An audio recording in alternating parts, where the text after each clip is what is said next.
On the heels of our interview with author Jack L. High, who teaches physicians creative writing as an outlet, on today's podcast, we have pediatrician, speaker, and sci-fi writer, Dr. Teresa Fuller.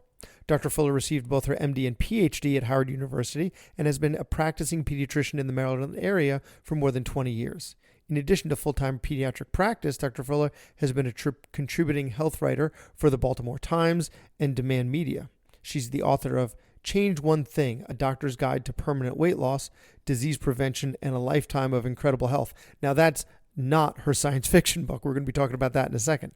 She also writes medical thrillers that teeter on the edge of science and science fiction. She wrote her first novel, Time of Death, The Next Pandemic, way before this pandemic, and she explains why. You'll hear the story of how she came up with the idea, shopped it around, had it rejected, and finally published. She recently released her second novel entitled The Marked, Extinction, which is a young adult science fiction thriller. So we discussed her foray into writing, how she comes up with the stories, develops characters, and manages to keep it as a hobby and not another thing on her to-do list. Welcome to the Physician's Guide to Doctoring, a practical guide for practicing physicians. Dr. Bradley Block interviews experts in and out of medicine to find out everything we should have been learning while we were memorizing Krebs cycle. The ideas expressed on this podcast are those of the interviewer and interviewee and do not represent those of their respective employers. And now, here's Dr. Bradley Block. Dr. Teresa Fuller, thanks so much for being on the podcast. Thanks, Brad. I'm excited to be here. Love your show. Thanks so much. So first, we're going to be talking about creative writing. So tell us about your books. Well, I've now written 2 novels. The first one was a novel about a pandemic. When did you write that? Okay. So when I actually wrote it was in 2007 is when I started to write it. It took me a couple years to write it. And the reason I wrote it was because I had read about this statistic that flu pandemics happen about every 40 years. And so now this is 2007. And at the time, the previous flu pandemic was in 1967. So I thought, this is really interesting that we're kind of due for a flu pandemic. And I was at that point, I'd been looking for a plot. I'd been wanting to write a novel. And so that seemed like the perfect thing. So I actually wrote this book about a bird flu pandemic, H5N1, that was in the news at the time. And interestingly enough, it's popped back up in the news recently. So the idea was this flu pandemic in Washington, D.C., took place in Washington, D.C., and that was my first novel. And so I tried to do the traditional thing of querying. I was sending out query letters to literary agents and trying to get some interest. And I got a little feedback, but I didn't get anybody who actually wanted to represent the book. And so what happened after that, I was thinking about how am I going to get this book published. And in 2009, of course, we got the H1N1 swine flu pandemic. And so at that time, I said, this is really a dead book because who's going to be interested? We just had a flu pandemic. It's kind of, it's old news. So I would think like that would be the time to go to the publishers, right? Like, we're in the middle of a flu pandemic. This is about a flu. Get it out there. But no, they weren't having it. Well, when I was trying to shop it to the literary agents, it was before that hit. And then I kind of let it go. And then when 2009 hit, I had this completed book. I just didn't think it would go because it was like, well, the swine flu pandemic fortunately was mild anyway. So it was like, who's going to really be interested? So I didn't try to push it until we actually got a pandemic. When the coronavirus pandemic hit, I said, oh, by then I knew about self-publishing and all of this stuff. So I just went ahead and self-published the book in 2020 at the time of the coronavirus pandemic. And I had already I was far into my second novel, which I published last year. Did you find that there was an appetite for reading about pandemics while we were in a pandemic, are in a pandemic? Yeah, surprisingly enough, you know what ended up happening, I'll tell you what really made me go ahead and push the book was at the time when coronavirus first came out, there was a big interest in all of the old kind of pandemic, some of the old movies, some of the old books, and then there were new books coming out about pandemics at the time, novels. And so clearly there was an appetite. So I went ahead and published it because everybody was talking about it. So I didn't get any major press for it because I did self-publish it and I self-marketed it. So I didn't have a lot of experience, but it was enough to really get some people definitely found it. They wrote reviews. So it definitely was a good time. And what was the second book about? So the second book is completely different. It was a YA sci-fi thriller. I had wanted to write a YA book because I love YA, young adult. I just love those kinds of books. I love The Hunger Games, Divergent, The Hidden. So many books in YA that even as a 51-year-old woman, I still read those, that genre of books. So this one was a YA about a kid who basically finds out, he grows up, he has this peculiar birthmark. It's called the Marked. He has a peculiar birthmark that he didn't really think much of. And over a series of coincidental events, he discovers that this mark actually is a result of some genetic engineering. When you're reading the book, all of this comes out over time. I'm giving away some of it, but what I really wanted to do was explore that idea of genetic engineering. So that's what the second book is about. So you've been at this for 15 years, right? 2007 or longer, because I'm sure you were dabbling with the idea for a while and taking notes and things. So at what point did you say, you know what, I'm getting into creative writing? How did you actually start the process? I think, and it's funny when you say that, I've been at this for 15 years, but I only have 2 books to show for it. So I've been in and out of it, but I'm really Hold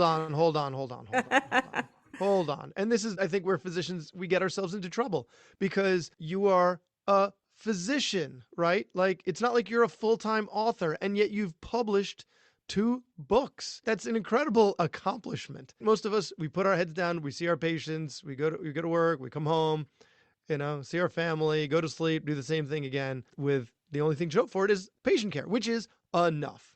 It's enough, right? Right. And yet you, on top of all of your other accomplishments and accolades, you also have published 2 books. Okay, let's reframe. Okay.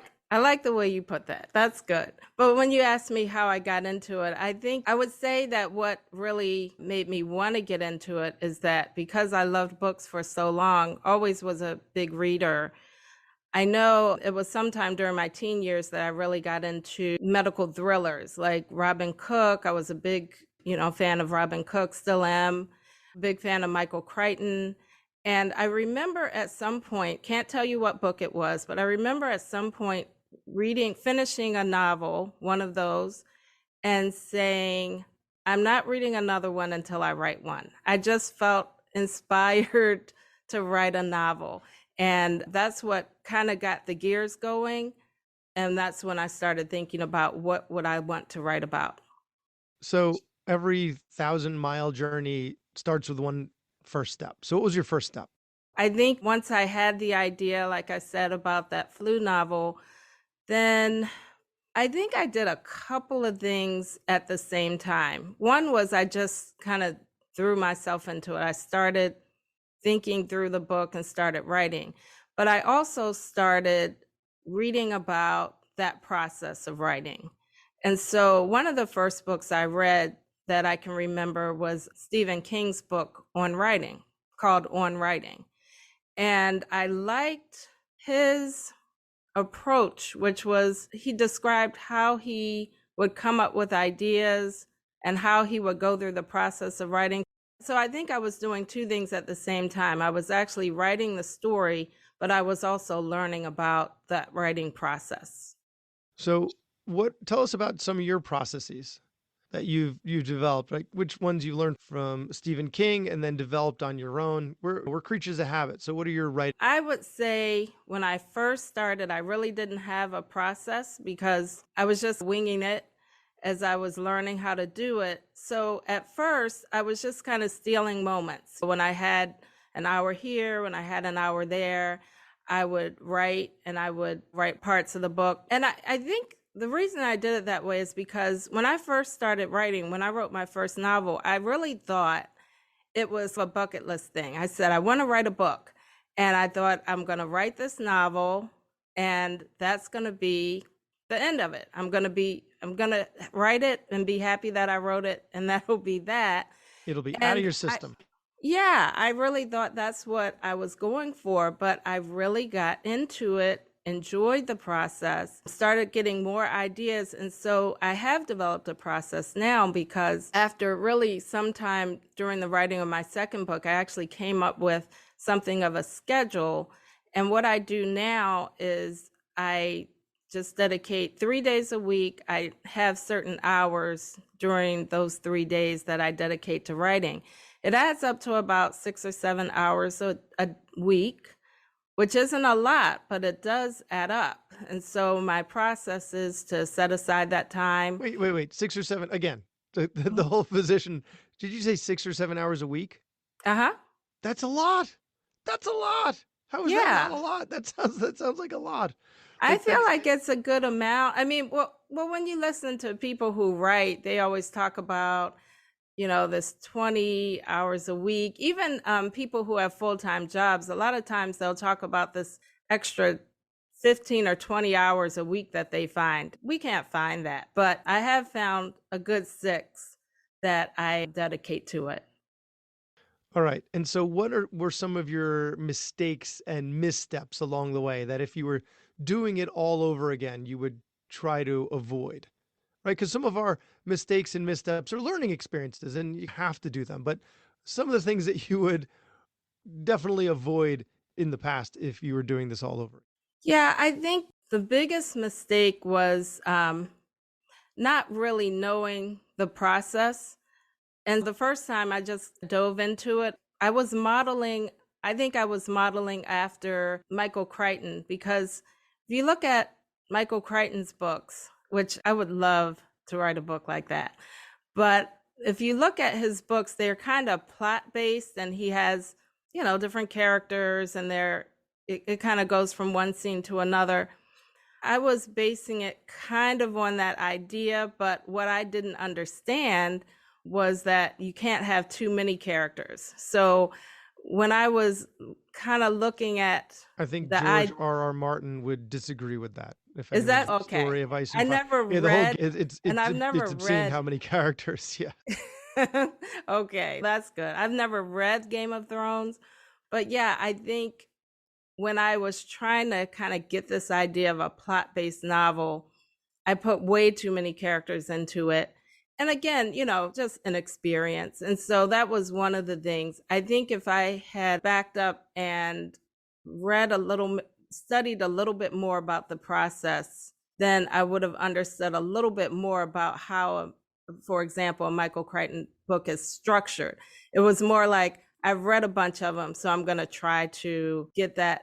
I'm going to try to use that as my model. But see one, do one, teach one, right? Exactly. I read a book, so now I can write a book. No, but I think that's an excellent point, keeping it tight with the characters, because I think also as physicians, we could end up biting off more than we could chew because we get too ambitious. Like we can write an amazing, it's going to have all these intricacies and all these characters, but to your point, keep it simple, right? If you have too many characters, it's going to get too complicated. It's going to get too long. You might end up abandoning it. And that's actually exactly what happened to George R.R. Martin. He's been writing the same series, each of which is like a 500 or 700 page tome. There are 7 in the series already. He's got 3 more because he's got too many characters, too many loose ends to tie up. If you're trying to get this in one book, a few fleshed out characters. So actually, Right. How do you develop your characters? Are they inspired by colleagues? Are they inspired by patients? Where do you go with your character development? I think with the first book, a lot of it was inspired by colleagues. There were definitely some characters in there that I was modeling after doctors that I worked with. And then in my second book, what I did instead, though, was rather than write a plot-based novel, I wrote a character-based novel. And I did that partially because I learned from Stephen King talks about following your character and actually letting the character lead the story.